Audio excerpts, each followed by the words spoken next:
I know the Russians are going to come and get you. And I don't think the U.S. Coast Guard's going to go out there and get you. So you're really on your own. Welcome to 10-Minute Travels. With me, as always, is Phil Freeman. And with me, as always, is Shane Patrick. And we are going to talk to Jon Bisson, pilot and adventurer. Let's get right to it, shall we?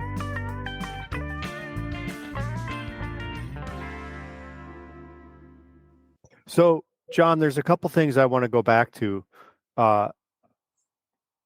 You said something about shotgun shells in each of the 4 engines. Right.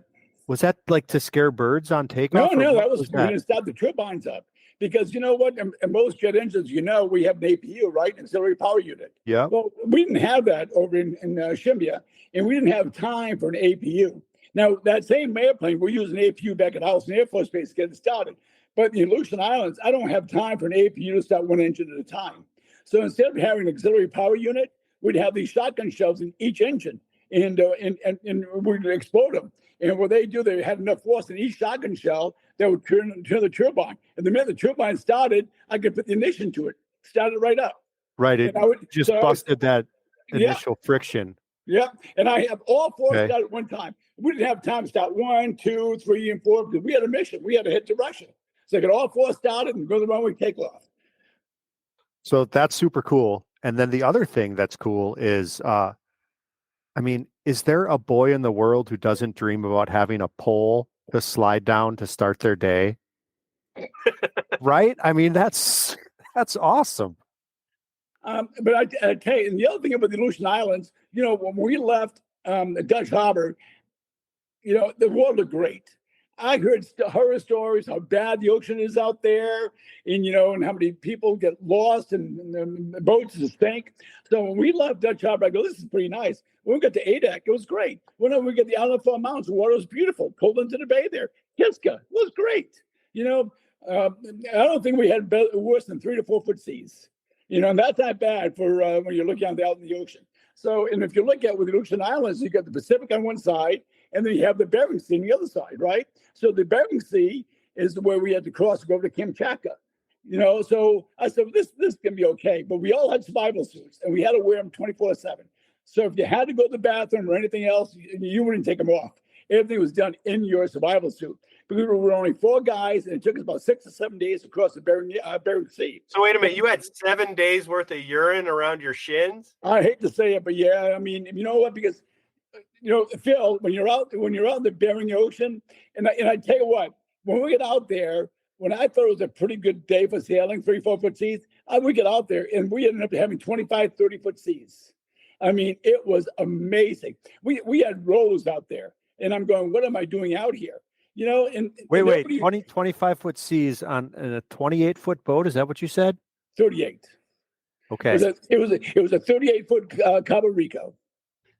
Yeah, that really puts it in perspective, right? The waves are. So if it's a 30-foot wave, the trough from the trough to the crest is twice that, or is that the 30? That's a 30. Yep. And so you're staring up basically the length of your boat straight up and then straight down. Yeah, but you know what? Yeah, but the only time that was really hazardous for us was at night. Because at night you really couldn't see. You couldn't see that well at night. And the worst thing for a sailboat to happen is a pitch pole. You know what a pitch pole is? Is when you're going down the wave and you're going straight down the wave and the nose digs in. And then it does that, then you turn end over end. And that's pitch poling. So when you go down the waves, you always go down at a 45-degree angle so that wouldn't happen in big seas. And the thing is, usually we always had 2 guys on ship at night and 2 sleeping. And our ship sleeping? Oh, yeah. Sleeping in their suits. Everyone has the suit on still. And just like dreaming about sunshine and lollipops. Dreaming that when they step ashore on Kamchatka, Russia. Yep. And and I'll never forget, Phil, when I told Phil I was going to do this, Phil said, Jon, you're crazy. You are crazy. I go, Phil, I got to try it. So, but then I'll get out there, and I remember when Phil told me, and I said, you know what? He's right. I am crazy. What am I doing out here? But it was, it was something else.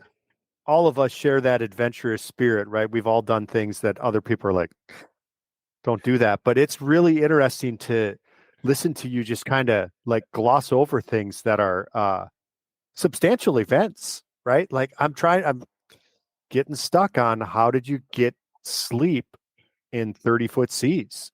Because you know what? You're so tired. Just exhaustion. You betcha. You bet. And I'm not saying it was 30-foot seas all the way through. We had a couple of days it was like that, but the seas weren't really close together. They're widespread. So it wasn't as bad as you think it was, but it was still rough, And in fact, when we were crossing, we bent our boom. The boom it swung on one of the shrouds, bent right in half. So when that happened, we had to do everything we can to try to straighten it out. We got ropes tied down. That was the worst part of the trip. Well, that's a lifeline. If that boom breaks, you're done. Yeah. Well, and the other thing is, the boat has a generator, so we can charge the batteries up. But we couldn't use a generator very often because we didn't want to use the guy that owned the boat. He just didn't want to use a generator because he was limited on gas. He goes, I get so much gas. If we have to get in there, we have to save our gas in case something happens and we have to motor in. So at night, we were just, we had an autopilot, but we couldn't put the autopilot on because that took power. So we were steering by hand at night and not using the autopilot, and very few navigation lights, so we can save on electricity in the batteries. And we stopped generating periodically during the daytime just to get the batteries recharged. So, I've Googled and I've asked numerous people about survival suits. They go, how long do you last in survival suit? And they tell you, so John, if you're out there, if you're in that Bering Sea, it is so cold. If you can last 8 hours, you're lucky. Usually 6 to 8 hours, and that's it. But you know what? People have them because they're hoping that something would happen. In survival. We had I have in the airplanes. You get your ELT. We have something similar to ELT in the boat, an emergency locator transmitter in case something would happen. But then again, who's going to come out and get you when you're halfway, you're close to Russia? I know the Russians are going to come and get you, and I don't think the U.S. Coast Guard's going to go out there and get you. So you're really on your own. Survival suit is just an idea. Yep, exactly. At least you had a place to keep all your memories of your excrements and stuff. And the other thing is, people don't realize about the Aleutian Islands, but there's a name for the natives that used to live there. But the easy name everybody remembers is called Aleuts. Attu, Kiska had Aleuts living there, the native Indians. Okay, and they're not there any longer. That's with the Japanese. When the Japanese invaded those islands, they took the Aleuts and then they shipped them to Hokkaido and put them in the internment camps. And then from Hokkaido, they migrated to the Kuril Islands. So the Japanese own the last 4 southern Kuril Islands. And that's where 17,000 Japanese migrated to these islands and lived there. And then after World War II, the Russians took these islands and they deported them all back to Japan. So, but anyway, we were getting to Kamchatka, and we had to have Russian visas. We had Russian visas going to Kamchatka, and then we met a company there. I think it was called Volcanoes. How long did it take you to get across the about 6 days. That was Jon Bisson, pilot and adventurer. If you'd like to learn more about Jon or anything else we do at 10 Minute Travels, please visit 10minutetravels.com. And please like, subscribe, and share this podcast on all the platforms. And we want to remind you to make sure your sense of humor matches your sense of adventure.